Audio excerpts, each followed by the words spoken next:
Un encuentro con su palabra, porque secase la hierba, marchitase la flor, mas la palabra de Dios permanece para siempre. Con ustedes, el doctor José Ricardo Arias Quintero.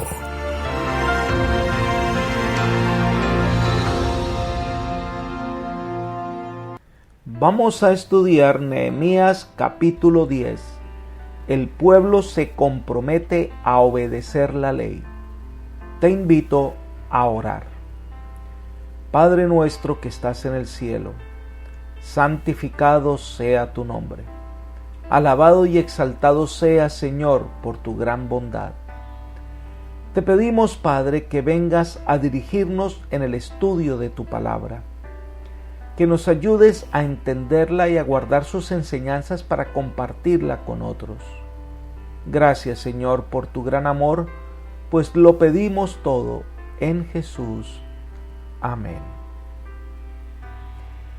Una vez que el pueblo reconoce la grandeza de Dios, hace un pacto con el Señor.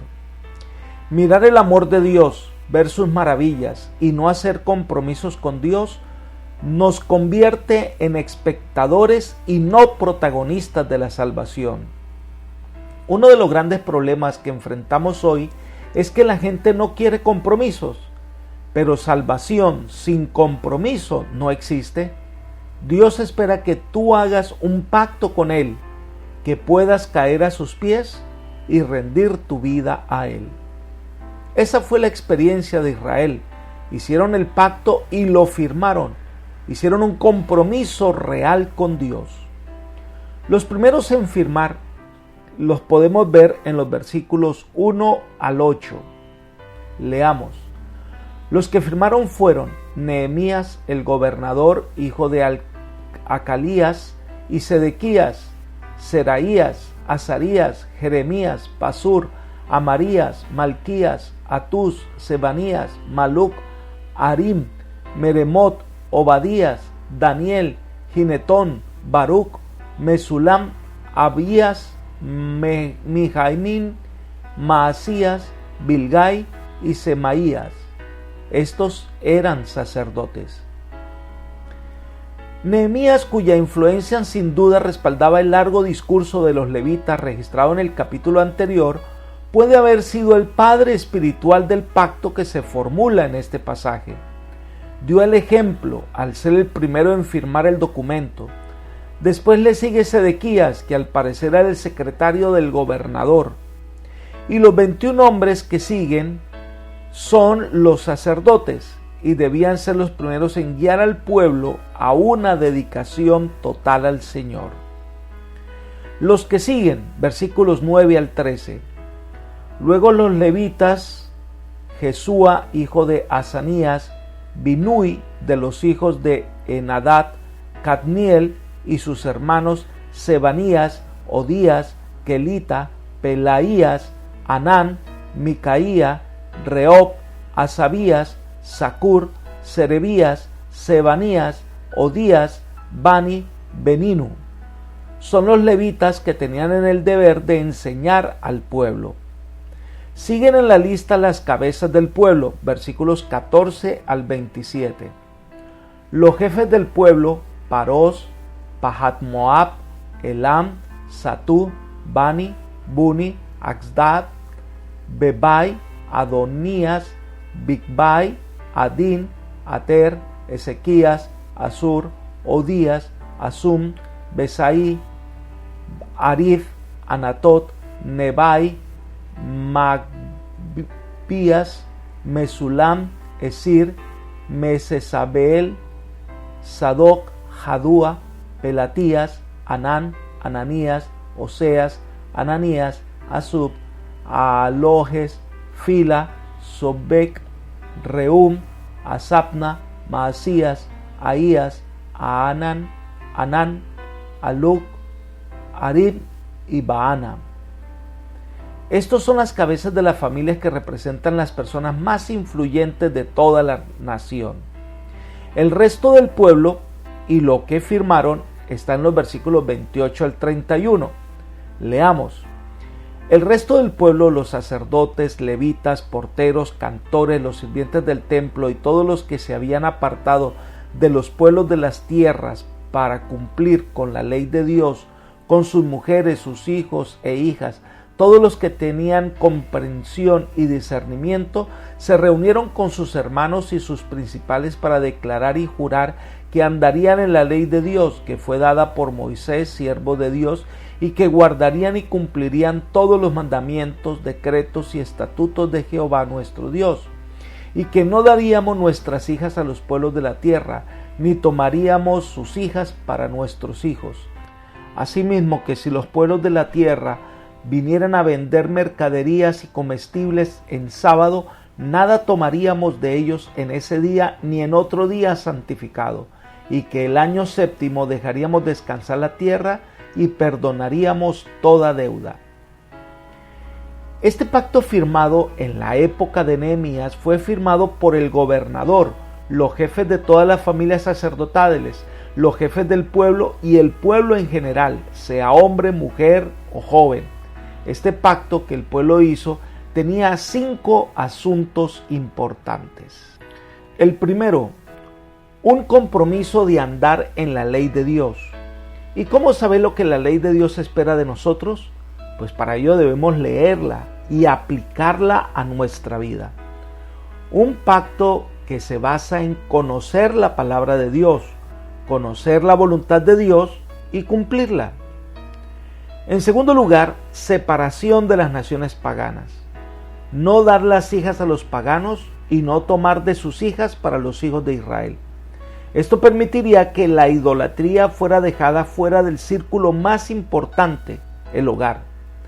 El objetivo, salvaguardar la familia. Esta nación crecería teniendo familias fuertes y consagradas al Señor. En un programa de reavivamiento y reforma, el hogar debe ser atendido adecuadamente. Número 3. La santidad del sábado. Los mercaderes venían a ofrecer sus productos, ya sean granos u otras cosas, en el día sábado o en las fiestas solemnes. Entonces los judíos les compraban. De ahí en adelante no se iba a hacer nada de eso. Se iba a guardar el sábado conforme a la ley de Dios. El sábado está en el centro mismo del gran conflicto. Observarlo es parte de nuestra lealtad al Dios eterno. Número 4. Traer diezmos y ofrendas para el sostenimiento de los ritos del santuario, de los levitas y los sacerdotes. El diezmo es el reconocimiento que Dios es el dueño de todo y que de lo que Él nos concede devolvemos la 10ª parte para el sostenimiento del ministerio. Las ofrendas son para ayudar a que la iglesia local pueda funcionar, pueda mantener el culto, la instrucción, la capacitación y el fortalecimiento de los miembros. En quinto lugar, el otro compromiso es el año sabático. Cada 7 años se dejará descansar la tierra. Pero allí no quedaron las cosas. Además de estos 5 compromisos, dieron una ofrenda adicional. Versículos 32 y 33. Nos impusimos además la obligación de contribuir cada año con la 3ª parte de un ciclo para la obra de la casa de nuestro Dios, para el pan de la proposición y para la ofrenda continua, para el holocausto continuo, los sábados, las nuevas lunas, las festividades y para las cosas santificadas y los sacrificios de expiación por el pecado de Israel y para todo el servicio de la casa de nuestro Dios. No se nos dice quiénes deberían dar esta contribución, que era para el sostén del servicio del templo, pero era una costumbre bien conocida entre los judíos. Esta contribución evidentemente era la reaparición del precepto mosaico, de que todo hombre de más de 20 años debía dar medio ciclo como ofrenda para el Señor. Este tributo todavía era obligatorio en los días de Cristo. Ese dinero no era para gastos de construcción ni para reparación del templo, sino para mantener los servicios religiosos habituales del templo. De esta manera, el versículo 33 indica que este tributo debía usarse para el pan de la proposición, la ofrenda continua, el holocausto continuo, los sacrificios del día sábado, de las nuevas lunas y otras fiestas. Pero además de estas ofrendas, otras contribuciones eran necesarias. Veamos los versículos 34 hasta el 39. Echamos también suerte los sacerdotes, los levitas y el pueblo acerca de la ofrenda de la leña para traerla a la casa de nuestro Dios según las familias de nuestros padres en los tiempos determinados cada año para quemar sobre el altar de Jehová nuestro Dios como está escrito en la ley. Y cada año llevaríamos a la casa de Jehová las primicias de nuestra tierra y las primicias del fruto de todo árbol. Asimismo los primogénitos de nuestros hijos y de nuestros ganados, como está escrito en la ley, y que traeríamos los primogénitos de nuestras vacas, de nuestras ovejas, a la casa de nuestro Dios, a los sacerdotes que ministran en la casa de nuestro Dios. También acordamos llevar las primicias de nuestras masas, de nuestras ofrendas, del fruto de todo árbol, del vino y del aceite, para los sacerdotes y a los depósitos de la casa de nuestro Dios, y el diezmo de nuestra tierra para los levitas, y para que los levitas recibieran el 10º de nuestras labores en todas las ciudades. Un sacerdote, hijo de Aarón, estaría con los levitas cuando estos recibieran el diezmo, y que los levitas llevarían el diezmo del diezmo a la casa de nuestro Dios, a los depósitos de la casa del tesoro. Porque a los depósitos del tesoro han de llevar los hijos de Israel y los hijos de Leví la ofrenda del grano, del vino y del aceite, y allí estarán los utensilios del santuario, los sacerdotes que ministran, los porteros y los cantores. Y prometimos no abandonar la casa de nuestro Dios. Aquí hay varios elementos que debemos considerar. Al restaurar el templo y los servicios del templo, también era necesario restaurar algunas cosas como, número 1, el acarreo de la leña para que el altar estuviera constantemente encendido. Se echaron suertes para ver cómo sería el turno de los que llevarían la leña. Número 2, traer las primicias, que era el primer fruto de la tierra y el primer fruto de todo árbol. Estos primeros frutos en salir, pues debían ser dedicados al servicio de nuestro Dios. Número 3, se debían traer los primogénitos de los hijos del ganado y de acuerdo a la ley mosaica ellos debían redimirse conforme a las estipulaciones de la ley.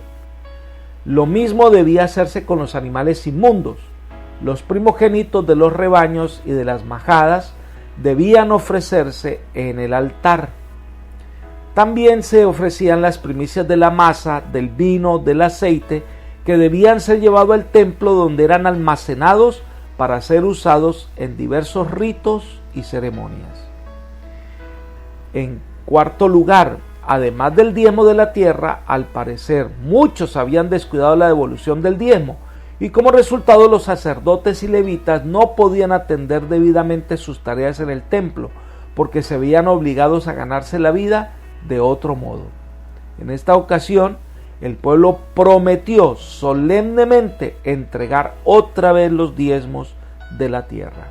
Y en quinto lugar, debía haber un sacerdote presente cuando los levitas tomaran el diezmo, no tanto para garantizar que los levitas recibieran su parte, como lo han interpretado algunos comentadores, sino para asegurar la parte de los sacerdotes, el diezmo del diezmo de los levitas.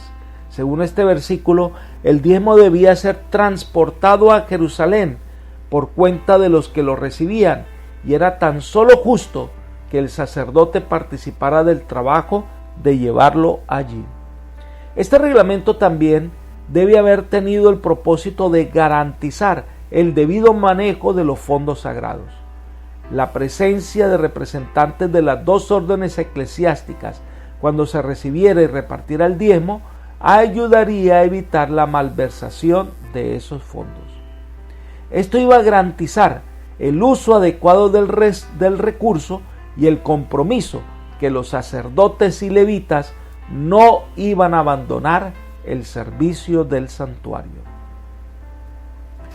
Apreciados amigos y hermanos, pensar en reavivamiento y reforma es pensar en hacer compromisos concretos con Dios. Es volver a estudiar la palabra de Dios. Es retomar el camino de la vida eterna.